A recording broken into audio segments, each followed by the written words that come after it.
Aries cousins, what is going on? It's your girl Philly Joan Tarot, and I am back with your general love reading for the month of July. And this is for all of my Aries cousins, Sun, Moon, Rising, and or Venus. Now, before we hop into this, Joan cousins, you already know the deal. House rules. First things first, make sure you like this video, okay? Make sure you comment down below. Let me know if it's resonating with you and or what type of energy are you trying to call in for the month of July and just 2026 in general, okay? Also, cousins, y'all know we're still trying to grow the channel, get all the cool cousins to the cookout.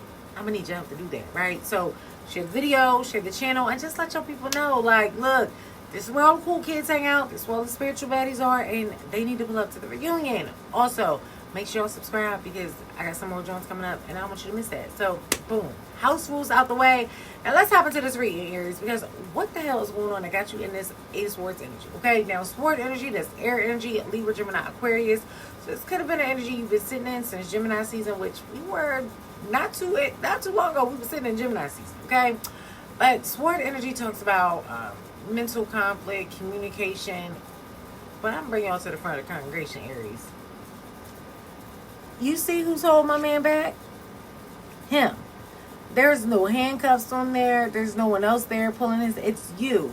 You see what he's sitting in between? Two streams of water. Cousins, y'all out here in a little bit of a situation? Are you torn between two? Because I kind of feel like that's some of the energy I'm getting. Now, if you just out here dating and exploring, do what you gotta do, cousin. If we out in committed relationships with two people, listen, don't be out here letting this Netflix series get to y'all. You know.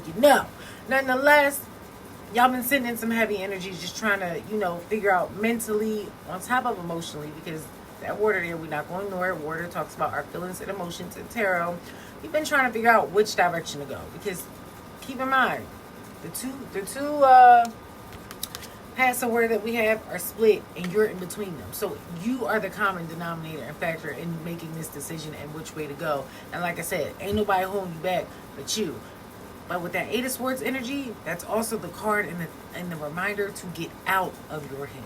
So whatever it is that's got you, going back and forth, tossing and tussling, cousin, snap out of that. Because your person, I'm telling you right now, they probably done picked up on it because they wait, boom. Hangman. That's what they sitting in, okay?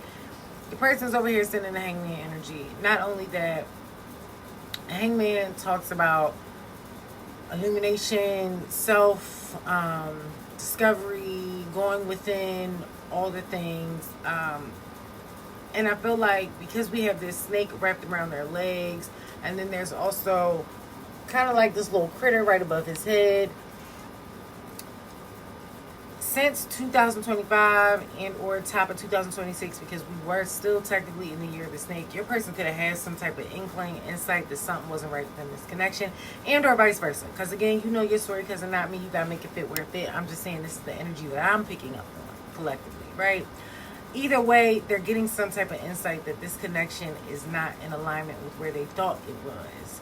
And I hate to be the person, but over here, we do it with a little tough love, cousin. Y'all help me count them out. 1, 2, 3. I'm feeling like it might be a little bit of a third-party situation going on here.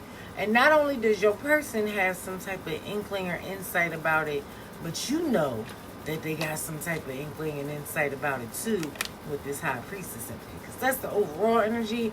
So I feel like both of you know something is off, something isn't right. It's just a matter of who is going to be the one to illuminate it. But when it comes to matters of the heart, you are definitely not feeling the safetyness and the security that you feel you should. And it's hard for you because this is a connection that you probably feel deeply invested in. Keep in mind that the High Priestess, she is holding a script, your soul contract, if you will. Also in the bottom there, we have people out Capricorn energy, so you could be dealing with the Capricorn. And then number 2 at the top talks about union, partnership, all the things. So when it comes to you and your person, y'all both clearly know y'all have spent many lives before. This is just another one where you have the opportunity to actually get it right. You probably also understand that same level of energy, which is why you're torn between the two. because I don't feel it's as much as, do I like this one or not, as much as like, do I get everything I want with this one? Because Aries, I feel like it's all or nothing for y'all. You either want the real deal or not, and the real deal need to be supersized. Like, they need to come with it. And y'all not gonna accept anything less. Listen, I've been around a few Aries. I know one of my really good friends is Aries, and she don't play with these dudes, okay? So just know, when it comes to this connection and union, you probably gonna have to, or not probably, you will have to make a decision about which direction you want to go. Because at the end of the day, you and your person both know what's up. You both know the magnitude of this union, what it is supposed to be, what you guys mean to one another. You just can't figure out how to get over this hurdle, this third hill, this third mountain.